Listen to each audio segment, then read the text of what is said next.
जय श्रीराम, जय शिवराय, जय शंभूराजे. नमस्कार मंडळी, मी कुणाल सावंत आणि आज मी तुम्हाला अशा ठिकाणी घेऊन आलोय जिथे आजही छत्रपती शिवरायांच्या आज्ञेचं पालन केलं जात आहे. कोल्हापूरच्या चंदगड तालुक्यातला सह्याद्रीच्या अगदी शेवटच्या टोकावर असलेला आणि तिन्ही बाजूंनी गोवा आणि कर्नाटकच्या सीमांनी वेढलेला किल्ले पारगड. चला तर मग अनुभवूया या किल्ल्याचा जाज्वल्य इतिहास आणि इथलं अफाट निसर्ग सौंदर्य.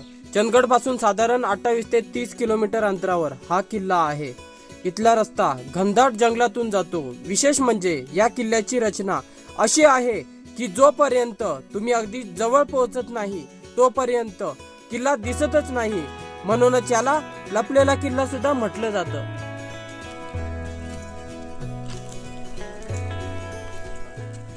मित्रांनो, पारगडचा इतिहास खूप खास आहे. छत्रपती शिवाजी महाराजांनी 1674 मध्ये या किल्ल्याची उभारणी केली होती. महाराजांनी इथल्या मावळ्यांना सांगितलं होते, जोपर्यंत सूर्य आणि चंद्र तळपतायत तोपर्यंत हा गड किल्ला जागता ठेवा. अभिमानाची गोष्ट म्हणजे आजही इथे राहणारी 600 ते 700 लोकांची वस्ती स्वतःला किल्लेकरी म्हणून घेतात आणि महाराजांची परंपरा जोपासतात. या गडावर आल्यानंतर आपल्याला काही जुन्या तोफा पण पाहायला मिळतात, ज्या इतिहासाच्या साक्षीदार आहेत. मित्रांनो, पारगडच्या नावाचाच अर्थ आहे पार करणे कठीण असलेला गड.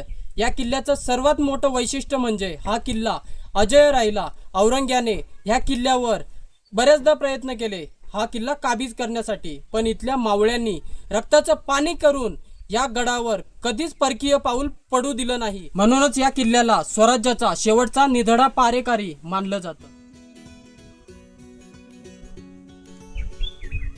तुम्हाला आधी लगीन कोंढाण्याचं मग माझ्या रायबाचं हा प्रसंग तर माहीतच असेल.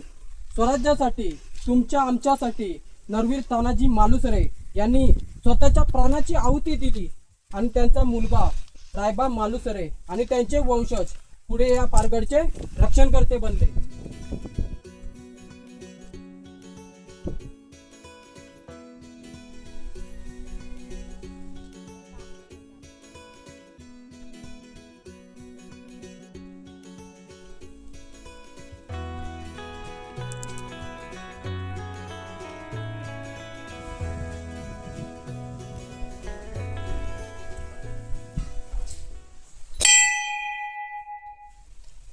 तर मंडळी बघू शकताय, आता आपण श्री मारुती मंदिर मध्ये पोहोचलो आणि बजरंगबलीचं आपण दर्शन घेऊनच मग पुढे जाऊया.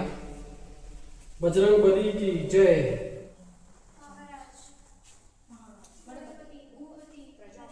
आता आपण बरोबर श्री मारुती मंदिर मध्ये आहोत, म्हणजे सभा मंडपामध्ये. आणि सभा मंडपामध्ये इथे बघू शकता तुम्ही, इथे एक तुळस आहे, म्हणजेच श्री लक्ष्मी मातेचं रूप आहे इथे. तर आपण लक्ष्मी मातेचं दर्शन घेऊया. आणि इथे खाली बघू शकता, हे प्राचीन काळातीलच आहे, दगडापासून बनलेल्या. आणि इथे बघू शकता वेगवेगळ्या प्रकारच्या मूर्ती आहेत, म्हणजेच शिवलिंग पण आहे इथे आणि इथे चरण पादुका पण आहेत आणि नागदेवता. हे बघू शकता आपल्याला प्राचीन काळातील वाटतात सगळे, म्हणजे शिवकालीन आहेत सर्व.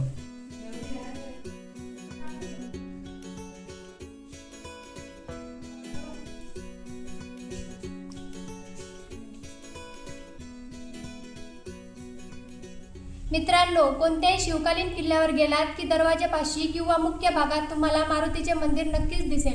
पारगडावरचे हे मारुती मंदिर अतिशय खास आहे. असं म्हटलं जातं की जेव्हा छत्रपती शिवाजी महाराजांनी या किल्ल्याची उभारणी केली तेव्हा गडाच्या संरक्षणासाठी आणि मावळ्यांमध्ये उत्साह भरण्यासाठी या मंदिराची स्थापना करण्यात आली होती.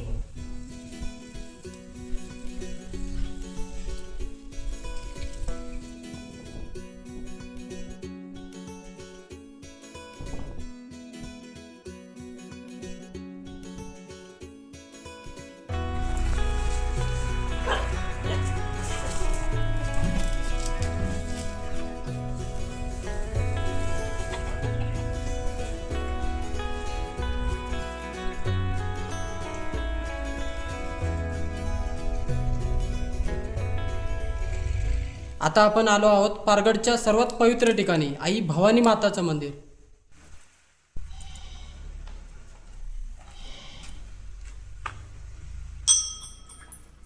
मंदिरामध्ये व्हिडिओ काढायला मनाई आहे, त्यामुळे क्षमस्व. आणि हे मंदिर बघितल्यानंतर तुम्हाला असं वाटेल की साताऱ्याच्या प्रतापगडाचीच इथे आल्यानंतर आठवण होणार. आणि शिवाजी महाराजांनी प्रतापगडावर जशी भवानी मातेची स्थापना केली होती तशीच पारगडवरील ही मूर्ती अगदी तशीच दिसते. महाराजांच्या निधनानंतरही या गडावरील भक्ती अजूनही कमी झालेली नाही आहे.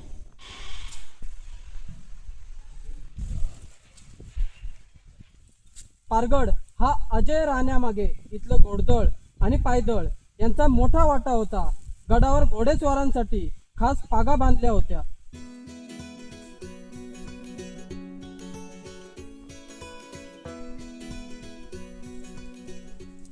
तर मंडळी, आता आपण शेलार बुरुजकडे आलो. इथे बघू शकता, इथे नाव लिहिलेलं आहे शेलार बुरुज. तर हे नाव नरवीर तानाजी मालुसरे यांचे मामा शेलार मामा यांच्या स्मरणात नाव दिलेलं आहे या बुरुजाला.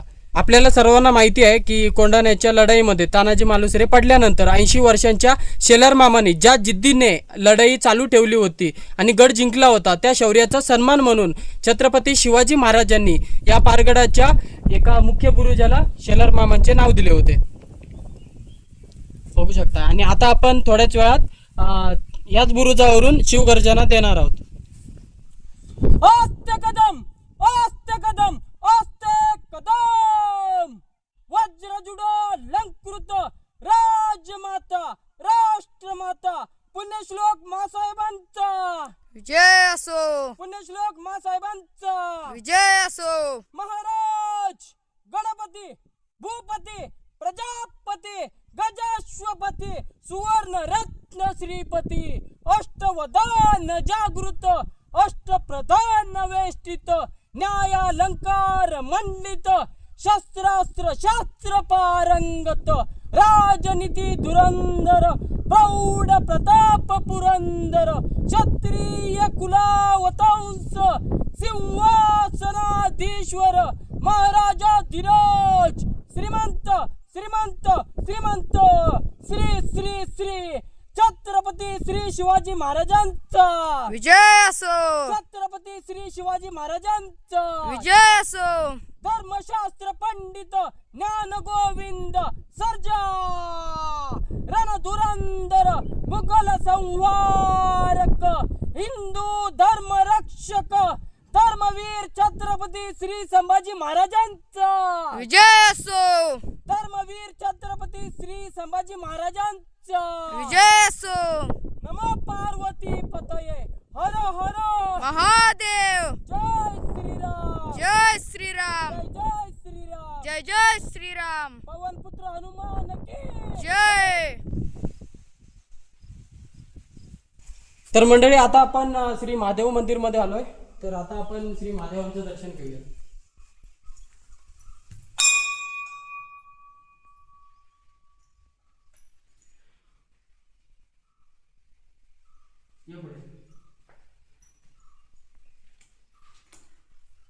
तर इथे बघू शकता, आतमध्ये शिवलिंग पण आहे.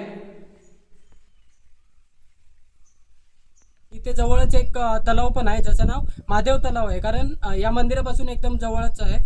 आणि ह्या तलावाचा वापर यासाठी केला जायचा की इथे जे महादेवाचं मंदिर आहे तर त्यामध्ये जे शिवलिंग आहे तर त्यावरती अभिषेक करण्यासाठी त्याचा वापर केला जायचा. तसेच जे रहिवासी आहेत म्हणजे मावळे होते तेव्हा, तर त्यांच्यासाठी पण पाण्याचा पण वापर केला जायचा. आणि तिकडे थोड्याशाच अंतरावरती तिकडे एक फाटक तलाव पण आहे.